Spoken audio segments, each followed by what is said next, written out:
कई प्रांत और समुदाय के लोग रहते हैं और कई भाषाएं बोली जाती हैं। हर समाज में 16 संस्कारों का अपना महत्व होता है और सभी अपने अपने प्रांत के अनुसार मनाते हैं। इन्हीं 16 संस्कारों में एक संस्कार है विवाह संस्कार, जिसमें दो परिवार के दो प्राणी मिलते हैं और अपने परिवार को सही रूप प्रदान कर सांसारिक गतिविधियों का सुख प्राप्त करते हैं। हम निमाड़ अंचल से जुड़े विवाह संस्कारों का महत्व बताते हुए आज विवाह से जुड़े रीति रिवाज व गीतों से जुड़ी श्रृंखला लेकर प्रस्तुत है। टीप लिखाना। इस दिन से विवाह प्रारंभ हो जाता है। दोनों परिवारों के दो सदस्य मिलकर या तो मंदिर में या पंडित जी के घर जाकर शादी की टीप लिखाई जाती है। इसमें गणेश पूजा से लेकर लग्न तक का विवरण होता है। टीप लिखाने के बाद किसी अशुभ कार्य में नहीं जाना चाहिए। टीप खल माटी के पहले लिखाई जाती है। खल माटी 2 बार की जाती है। इसे 5 मुहूर्त भी कहते हैं। खल माटी की मिट्टी से चूल्हे और कोठी बनाई जाती है। शीतला पूजन। शीतला माता का पूजन कर विवाह का शुभारंभ किया जाता है। यह गणेश पूजन से पहले करते हैं। वधू के गले में माता जी की बेल जो लाल रंग की होती है, छोड़ दिया जाता है। व्याप्तं येन चराचरम् तत्पदं दर्शितं येन तस्मै श्री गुरुवे नमः।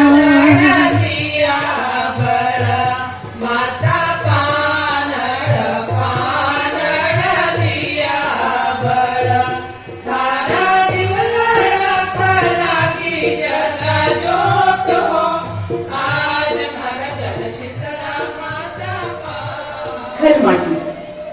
गणेश पूजन के पहले खल माटी की जाती है और वहां से जो गौ माता लाते हैं उसे गणेश पूजन में रखकर उसकी पूजा की जाती है।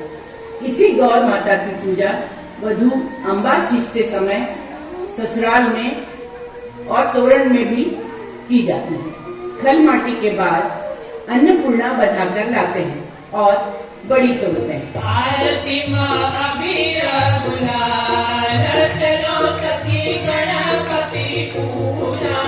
आरती मां अबीर गुलाल, चलो सखी गणपति पूजा। गणेश पूजन।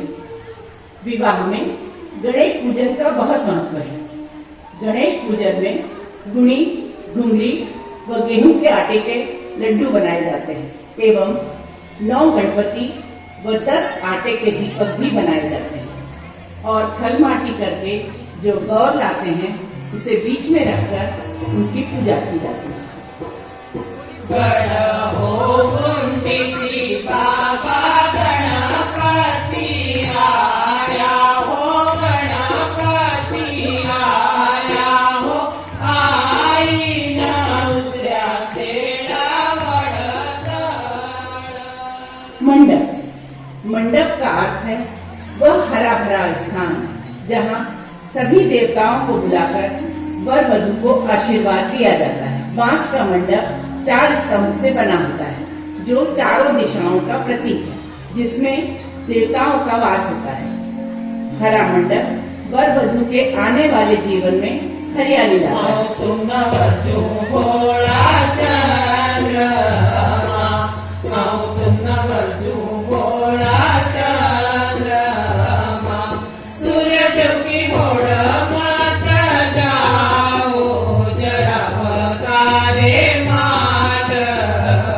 इसी मंडप में सभी कार्य, पूजा, लग्न, फेरे, पितरों का आवाहन किया जाता है।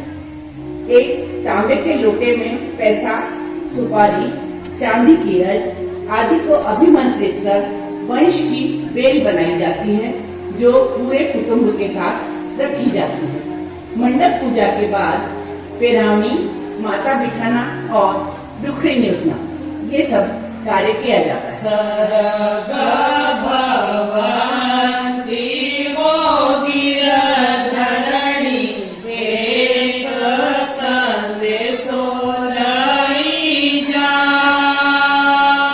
सर्ग भवन्ति वो गिरधरणी एक संदेशो लई जा।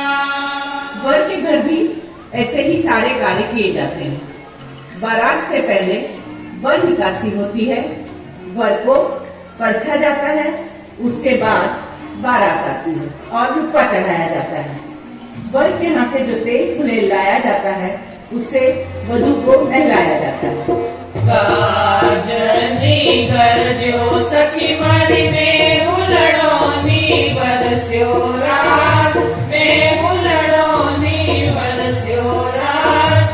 आकर्णा माखी चढ़ सखी मारी के ना करयोनी। वर और वधू को करवों से नहलाया जाता है। करवों के आसपास कच्चा सूत लपेटा जाता है जो वर वधू के हाथ में 10 गठान लगाकर काकड़ डोरा बांधा जाता है। इसी प्रकार गणेश पूजन के पाठ से नाड़ा सवाया नापकर उसकी चोटी बनाकर उसकी वादी बनाई जाती है। वर को हाथ में व वधू को गले में बांधी जाती है, जिसे वर माए द्वारा खोला जाता है। उसके बाद बारात आती है। दूल्हे को पड़च के मंडप के अंदर लाया जाता है। पड़चने में 5 वस्तुओं से परछा जाता है। रवि, तकली, मूसल, जंगल रोशिया, सुपड़ा और 5 रोटी या पूरी पर चावल में थोड़ी सी राख मिलाकर मुट्ठियां बनाकर रोटी पर रखते हैं। इन सभी से 5-5 बार पांव से सिर तक पड़चते हैं। पड़छोते अदुपति राय सावड़ा हरि की आरती। लगन गोरज या घड़ी के होते हैं। लगन के पूर्व सारी तैयारी की जाती है। जब दूल्हा बारात लेकर दरवाजे पर आता है तो एक कन्या वर बेड़ा लेकर सामने आती है। यह एक शुभ शगुन होता है। वहाँ से वधू पक्ष से भाई वर को उठाकर मंडप में लाते हैं। मंडप के पास वाले कमरे में दुल्हन चौकी पर बैठकर दूल्हे को देखकर 5 बार मिठाई खाती है। फिर पंडित जी द्वारा पूजा करवाकर बीच में अंतरपट डालकर मंत्रोच्चार व मंगलाष्टक द्वारा लगन लगाए जाते हैं। गंगा सिंधु सरस्वती च यमुना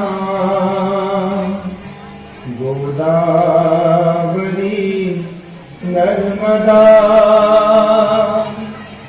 कावेरी सरयू महेंद्र तनया शर्मण्यवती वेदिका क्षिप्रा वेत्रवती महासुर नदी ख्याता गया गंडकी पूर्णा पूर्ण जले समुद्र सहिता कुर्यात् सदा मंगला। वधुवर्यो शुभं भवतु शुभ लग्न शुभ मुहूर्त सावधान तदेव लग्नं सुदिनं तदेव ताराबलं चन्द्रबलं तदेव विद्याबलं देवबलं तदेव लक्ष्मीपते तेन्द्रियुगं वरामि।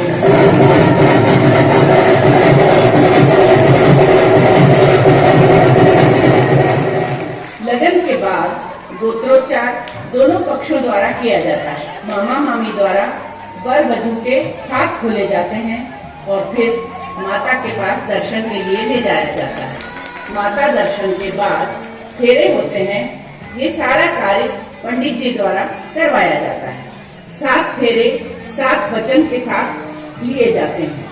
इस रस्म में साले द्वारा साल दी जाती है और अग्नि को साक्षी मानकर 7 फेरे लिए जाते हैं। फेरों के बाद 4 सुहागिनों द्वारा लक्ष्मी नारायण, राम सीता, कृष्ण रुक्मिणी, शंकर पार्वती का नाम लेकर आशीर्वाद दिए जाते हैं और इनकी जोड़ी जैसे वर वधू की जोड़ी हो ऐसा आशीर्वाद दिया जाता है। सुहाग भात यह वर वधू दोनों का किया जाता है। वरमाएं माता के यहाँ से घी का हाथ लगाकर वहाँ से घी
शोभा देती हैं या वो लोग अफोर्ड कर सकते हैं जो लोग अच्छा बड़ा व्यवसाय करते हैं। हम लोग नहीं करते, इसलिए हमारे लिए तो एक तरह से ये बोझ ही हो जाता है। और उस समय जो लड़के और लड़कियां रहते हैं उन लोगों को इतना जोश रहता है कि वो हर चीज़ अपनी पूरी करना चाहते हैं, हर शौक पूरा करना चाहते हैं। मतलब आप चाहे कपड़ों से ले लो, गहनों से ले लो या संगीत को ले लो, बाकी भी जो शूटिंग के खर्चे हैं ये बहुत ज़्यादा हो जाते हैं। तो यदि आप अफोर्ड कर सकते हैं तो ही करिए। प्री वेडिंग शूट ऐसा होना चाहिए कि जो हमारी मर्यादा में हो। यदि आपको करना भी है, मैं इसके अगेंस्ट नहीं हूँ, नहीं तो सब लड़कियाँ बोलेंगी कि ये बुढ़ा गई हैं, 60 साल की हो गई है इसलिए इनको सठिया गई है, परंतु ऐसा नहीं है। आप करिए, यदि आप अफोर्ड कर सकते हैं तो ज़रूर करिए, परंतु उसमें भी थोड़ी सी मर्यादा होना चाहिए। कई बार हम देखते हैं कि वो शूटिंग जो विवाह का जो चलता रहता है टीवी स्क्रीन उस पर दिखाई जाती है और उसमें अच्छा नहीं लगता कि सब इतनी सारी भीड़ के सामने आप अपने अंतरंग क्षणों को, तो ये बात अच्छी नहीं है। ये चीज़ का ध्यान रखना चाहिए। हम लोग एक मर्यादित परिवार से हैं, हम लोग अच्छे संस्कारवान परिवार से हैं, तो हम लोग को इस बात का ध्यान जरूर रखना चाहिए। कुछ भी दिखाना, कुछ भी मतलब आपस में मिलना या जो भी करते हैं लोग, तो वो अच्छा नहीं लगता। ये चीज़ें जो है ये प्राइवेसी की हैं, ये चीज़ें सब पूरे सामने दिखाने की नहीं है। तो इस बात को आप अपने बच्चों को यदि संस्कार दे रहे हैं तो इस संस्कार को ज़रूर डालिए। आपने अभी इतने सारे संस्कार देखे, ये तो हमारे रीति रिवाज भी हैं, इसके साथ साथ में हम इनको संस्कार भी देते हैं, परंतु अपने बच्चों को ये संस्कार देना हमको बहुत ज़रूरी है कि आप लोग मितव्ययी ही रहें, अपने कार्य में आगे बढ़ें, अपने कार्य को अच्छी तरह से करें और उतना ही करें जितना कि शोभा दे। जो हमारे संस्कारों में या जो हमारे परिवार में जो मर्यादाएं हैं उस पर हम लोग चलें। और उस प्री वेडिंग शूट ये कहाँ से आया पता नहीं, पहले तो नहीं होता था, हम लोगों के ज़माने में तो बिल्कुल ही नहीं होता था। मालूम नहीं कहाँ से ये आ गया, ये शायद मीडिया के द्वारा आया या फिर फिल्मों के द्वारा आया, भगवान जाने। परंतु ये कोई हमारे मतलब पूर्वजों ने हमें ये नहीं सिखाया है, तो इसलिए हम लोगों को ये चाहिए कि हम हमारे बच्चों को ये सिखाएं कि किस तरह से मर्यादित रहना चाहिए और किस तरह से मर्यादा में हमें सारे कार्य करना चाहिए। एक बात और, आज का जो प्रोग्राम था बहुत ही अच्छा रहा। सारे संस्कार जो कि शायद मेरे ख्याल से सबको नहीं भी मालूम होंगे, कुछ मालूम थे कुछ नहीं मालूम थे, तो सभी बहनों ने बहुत ही अच्छा किया। और मुझे ऐसा लगता है कि यदि मौका मिले तो हमारी बहनें पता नहीं कहाँ कहाँ जा सकती हैं और क्या कर सकती हैं। तो आप सभी को बहुत बहुत धन्यवाद। और इस आयोजन के लिए विवाह को सबको धन्यवाद कि उन्होंने इतने सब लोगों को इकट्ठा किया और इतने आगे बताया कि क्या क्या करना चाहिए क्या नहीं करना चाहिए। बहुत बहुत धन्यवाद। हेलो, धन्यवाद आदरणीय मैडम। ऐसा लग रहा है सारे त्यौहार एक साथ मनाए जा रहे हों इस कसरावत के गजानन रिसोर्ट में। मैं सर्वप्रथम वास्तव में विवाह को ही धन्यवाद दूंगी कि विवाह और विवाह के साथ उनके प्रेरणा स्रोत को भी, जो कि मतलब जिन्होंने ये प्रेरणा दी, यानी कि हमारी सरिता दीदी और ये सब वरिष्ठ संरक्षक सारे, जया दीदी। चंद शब्द कहूँगी क्योंकि प्री वेडिंग पे आपने अभी अभी सुना है और ये एक ऐसी चीज़ है जिसमें सबके अपने विचार होते हैं। इस विचार को आप यहाँ से खड़े होकर नहीं कुछ कह सकते जब तक आपके मन में नहीं कुछ होगा। जो कुछ है आपके मन में है, आपको अपने मन से तय करना पड़ेगा क्या करना है क्या नहीं करना है। और अगर शुरुआत हर व्यक्ति अपने घर से करेगा तो ज़्यादा अच्छा है, बजाय यहाँ से कोई बोले, बजाय कोई यहाँ से बोले, उससे वो व्यक्ति अपने घर से शुरू करे। प्री वेडिंग शूटिंग कुछ बुरा नहीं है, कुछ बुरा नहीं है पर तब तक जब तक उसमें मर्यादा हो। हमारे पूर्वजों ने तो हथलेवा के समय भी अंतरपट रखा था। क्यों रखा था? हथलेवा मतलब केवल हाथ मिलाना होता है। उस पूरी शादी में उस समय भी अंतरपट रखा था। मर्यादा, ये एक हमारे समाज की मर्यादा थी। आप उस मर्यादा को भूलो या न भूलो, समाज समय के साथ चलना पड़ता है। ये बात बिल्कुल सही है। मैं ये नहीं कह रही कि मत चलो या ना करो, पर प्रेजेंटेशन मत करो उस चीज़ का। आपके अपने क्षण हैं, आप लोगों के साथ क्यों बांट रहे हो? आपके अपने पल हैं, आप उनको खुद महसूस करो ना। लोग वैसा थोड़ी ना महसूस करेंगे जैसा आप बता रहे हो, क्योंकि कोई भी वैसा नहीं सोचता। कोई भी लेखक अगर कुछ लिखता है तो उसकी भावनाओं को कोई नहीं समझता। कैसे समझेगा? आप फील कर रहे हो कि आपको बहुत अच्छा लग रहा है, पर लोग क्या फील कर रहे हैं, क्या प्रदर्शन कर रहे हैं। तो क्या ये अच्छी चीज़ है? जो चीज़ आप चाह रहे हो वो तो हो ही नहीं रहा है ना। अगर वो नहीं हो रहा है तो इसके लिए ये बात नहीं है कि आप प्रदर्शन भी करो। सीमा, मर्यादा, हर चीज़ की अति बुरी होती है, हर चीज़ की अति बुरी होती है। प्री वेडिंग शूट के तरीका भी बदला जा सकता है। हो सकता है आपके शादी के पहले आप अपने बचपन से बड़े लेके, गांव से लेके किसी भी चीज़ को प्री शूट कर सकते हैं, प्री वेडिंग शूट में बता सकते हैं और उसका प्रदर्शन कर सकते हैं। और जो आपके अपने क्षण हैं, मैं तो सोचती हूँ भाई, मैं तो बहुत कंजूस हूँ, इसलिए मैं यहाँ से बोलने में शर्म नहीं करती कि जो मेरे क्षण है मैं किसी के साथ शेयर नहीं करती, ना पसंद करती हूँ उसको, ना किसी के साथ शेयर करना पसंद करती हूँ, क्योंकि केवल उस पर मेरा हक है। लोगों को दिखाने से क्या होता है? कोई चीज़ होती है क्या? आपने सब उम्र के बच्चे हैं बेटा, फिल्में बात अलग होती हैं।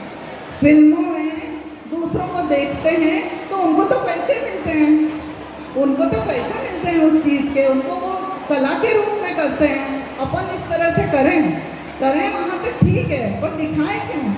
दिखाने जैसा उसमें कुछ भी नहीं है। मतलब अगर वो अमर्यादित है तो वैसे भी अपने यहाँ तो शादी के पहले, अब जमाना ही बदल गया है, बच्चे बड़े बड़े होते हैं, अपन भी समझते हैं, किसी का दोष नहीं है, समय के साथ चलना ही पड़ेगा। मैं माँ बाप को भी दोषी नहीं करती, दोष तो ये उस समय बन जाता है जब इसके दुष्परिणाम सामने आते हैं। एक मैंने अभी किस्सा सुना है कि एक शादी मतलब होने ही वाली थी, शादी के 2 दिन पहले वो दूल्हे की कोई प्रेमिका आ गई। ये मतलब रियल किस्सा है, मैं कहीं जगह का नाम नहीं लूँगी, कहीं का नाम नहीं लूँगी, पर उसकी प्रेमिका आ गई और वो शादी कैंसिल हो गई। शादी तो कैंसिल हो गई, पर वो प्री वेड शूटिंग का क्या? अब उसका क्या करें? वो माँ बाप, लड़की के माँ बाप महिला आयोग संघ के पास गए, उन्होंने अपनी वेदना बताई कि अब हम इसका का क्या करें? इसका तो दुष्परिणाम भी हो सकता है, कोई कैसे भी उपयोग कर सकता है, मुझे भी बदनाम कर सकता है, लड़की भी बदनाम हो जाएगी।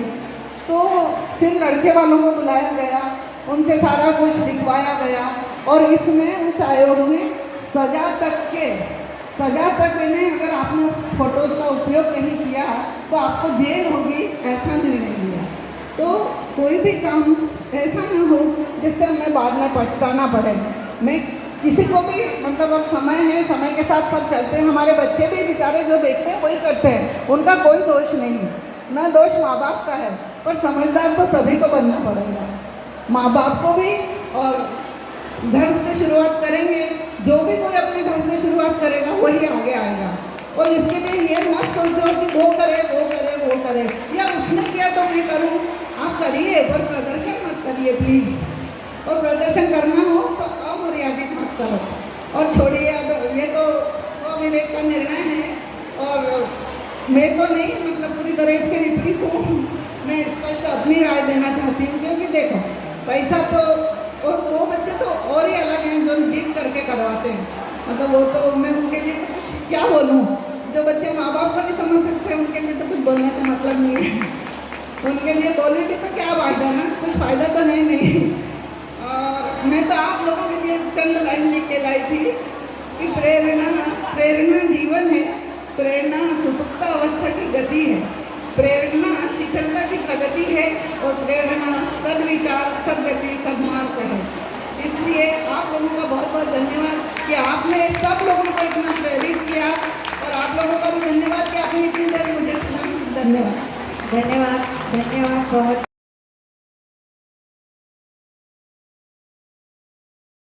ये जो बोला है उसके आगे का मैं बोलूँगी, संग रहे मिलकर दूर रहे विपदा तुम्हारी, हाथ करे जब घर के वशिष्ठ कभी सुलझे हर बात हमारी।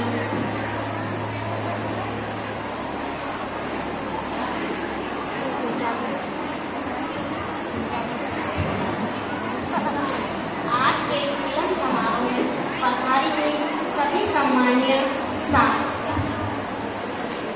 सम्मानीय सखियों एवं आदरणीय मंच, आप सबको मेरा प्रणाम।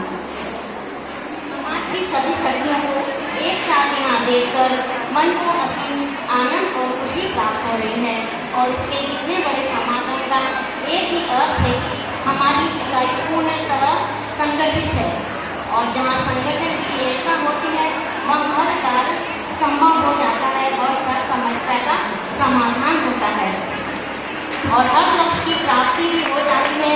मतलब जब इतने बड़े परिवार की समस्या एक लक्ष्य की प्राप्ति से एकता से संभव है, तो निश्चित मानिए यदि यही इकाई संयुक्त परिवार पर लागू हो जाए, संयुक्त परिवार अर्थात संयुक्त हो, तो इस शालीन सुंदर और सुखी परिवार की कल्पना आज के समागम को देखकर की जा सकती है। संयुक्त परिवार में रहने का एक अपना ही अलग आनंद है। यहाँ पर अपने सुख दुख, हंसी खुशी, बच्चों के खेलकूद को लेकर हमें कभी कोई समस्या आई ही नहीं। यहाँ पर बच्चों को काफ़ी कुछ सीखने को मिला, बड़ों का मान सम्मान, छोटों का आदर, सबको यहाँ पर बच्चों को कोई तकलीफ आई ही नहीं। और संयुक्त परिवार ही ऐसा विश्वविद्यालय है जहाँ से बच्चे बहुत कुछ सीखते हैं, हमें उन्हें सिखाने की कोई ज़रूरत नहीं पड़ती।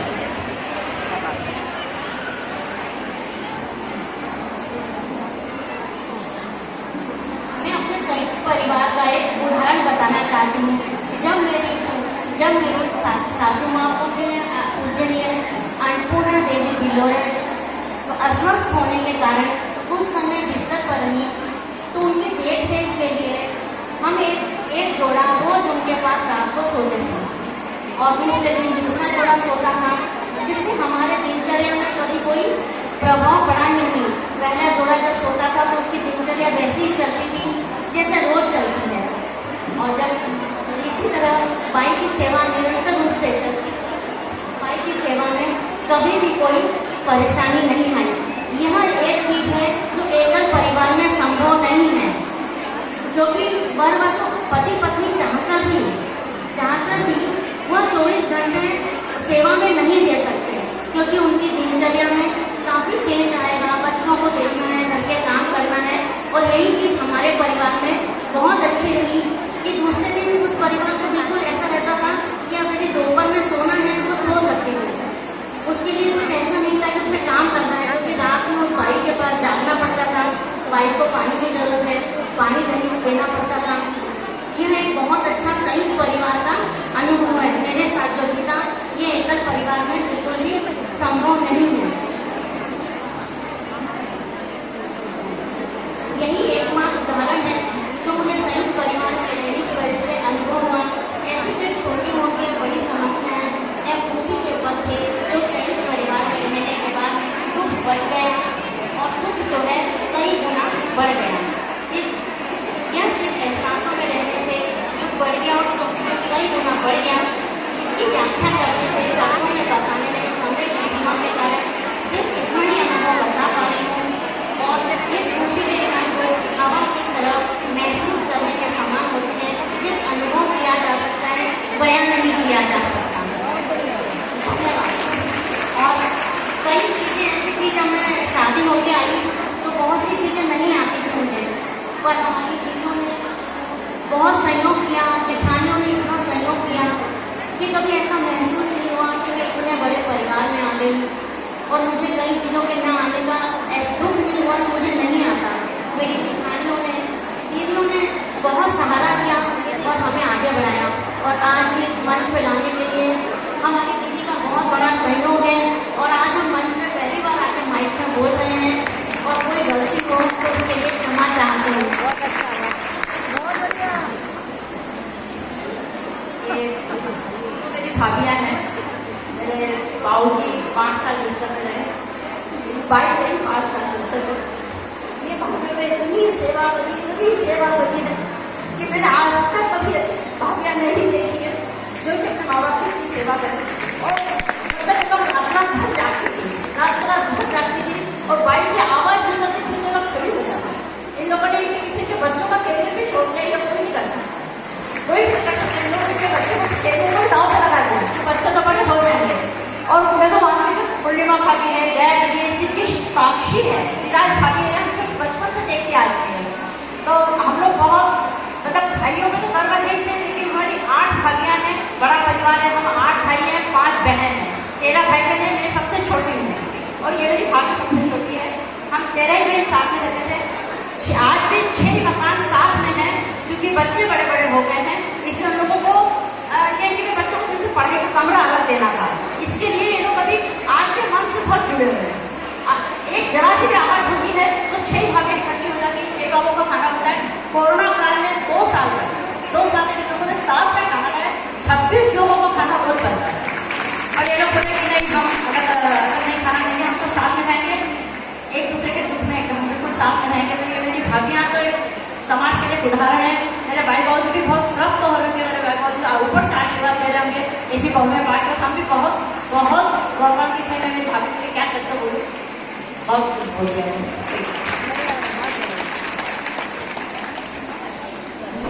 बहुत बहुत धन्यवाद दीदी हमारी इतनी तारीफ करने के लिए। शायद इस योग्य हम, आपको लगता है कि हम इतने योग्य हैं, पर सभी मातृशक्ति को मेरा नमन, क्योंकि सब्जेक्ट दिया गया है संयुक्त परिवार और शायद निमाड़ का सबसे बड़ा संयुक्त परिवार शायद बिल्लोरे परिवार ही है। मुझे ऐसा लगता है हमारे बाबूजी पूज्य श्री रामनाथ जी बिल्लोरे महासभा अध्यक्ष रह चुके हैं और बाई श्रीमती अन्नपूर्णा देवी जो 13 बच्चों की माँ थी, पर संस्कार के बीच उन्हीं से सब में आए। और चूँकि बिल्लोरे परिवार एक इतना बड़ा परिवार था, जब मेरे शादी की बात चली तो जब शादी के लिए सबने कहा तो 3 पीढ़ी के बाद जन्मी में बेटी, तो एक अपने परिवार की मैं अकेली बेटी थी 3 भाइयों की। तो पापा से सबने कहा कि भाई इतने बड़े बिल्लोरे परिवार में कैसे दे रहे हो। जब बिल्लोरे परिवार में देने की बात आई तो पापा को ऐसा लगा कि भाई बिल्लोरे परिवार है तो कुछ सोचना ही नहीं है। जैसे ही बिल्लोरे परिवार में देने की बात हुई, सब वो हुआ, तय हो गया। कुछ लोगों ने कहा कि भाई अपनी बेटी इतने बड़े परिवार में कैसे दे रहे हो। कई लोगों ने बहुत तारीफ के साथ कहा और कई ने कहा कि इतने बड़े परिवार में लड़की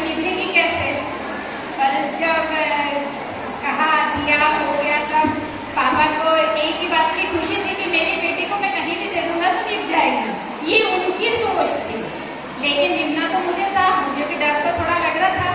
लेकिन जब शादी हुई तो मुझे 7 जेठ मिले, 5 नंदे मिली, 13 भाई बहनों के परिवार में मैं एक्स्ट्रा प्लेयर के रूप में 13वीं सदस्य थी। और सभी लोग कहते थे कि भाई तुम सबसे छोटी हो, बहुत सोच के चलना पड़ेगा, 7 जेठानियों का साथ रहेगा, 5 नंदे रहेगी, लोगों से एक ननद नहीं निपटी है, तुम कैसे करोगे? 7 जेठानियां पर जैसे कि संयुक्त परिवार के लोगों की सोच है, मैं यही बताना चाहूंगी कि सोच आपकी अपनी सोच पे निर्भर करती है। संयुक्त परिवार बहुत अच्छा होता है, आपकी कई कठिन परिस्थितियों से निपटने का एक साधन है। एक आपको किसी चीज में समझौता अगर आप करते हैं, तो अगर आप सोचते हैं कि आप संयुक्त परिवार में समझौता कर रहे हैं, तो ये नहीं है आपसे बड़े आपसे छोटे सभी कई मामलों में समझौता करते हैं जब आप परिवार में आगे बढ़ते हैं। और संयुक्त परिवार में कई चीजें कब आपके पास से होकर निकल जाती हैं आपको पता भी नहीं चलता है। जैसे कोरोना काल हुआ, उस समय देश में इतनी महामारी हुई, इतनी परेशानी आई, लोग कितनी अलग अलग परेशानियों से जूझ रहे थे, पर घर में सारे बच्चे रहते हुए हम सब जब साथ में खाना बनाते, टाइम पास करते, और यहाँ तक कि दोपहर में हमारा 2 घंटे का टाइम रहता था जिसमें हम रामायण पढ़ते थे। डेली सबका था कि सुंदरकांड का पाठ होता था, सब बच्चे घर के आके बैठते थे और सब मिलके सुंदरकांड करते थे। अब वो समय जब पहले वाला कोरोना काल, जिसमें से भय था लोगों के मन में, घर के अंदर रहना था, पर उस समय में हम सब मिलके तरह तरह के पकवान बना के खा के और साथ में रह के इतना अच्छे से समय निकाले थे। भय अपनी जगह था, लेकिन उस समय संयुक्त परिवार में बच्चे इतने खुश थे, वापस सबको मिलने का समय मिल गया था। और संयुक्त परिवार में रह के ये सब खुशियाँ, वो समय इतना दुर्गम कठिन समय था जो बहुत अच्छे से निकल गया। अब आया दूसरा पल, जब अपने बीमार हुए, कुछ दूसरे मतलब कोरोना का दूसरा समय आया, जब घर में मेरे हस्बैंड को बीमार हुए, कोरोना से ग्रस्त होकर 65% पे एडमिट हुए। उस दिन जब मुझे पता चला कि इन्हें कोरोना है, तो शायद उस समय ऐसा लगा कि जैसे इनको भेज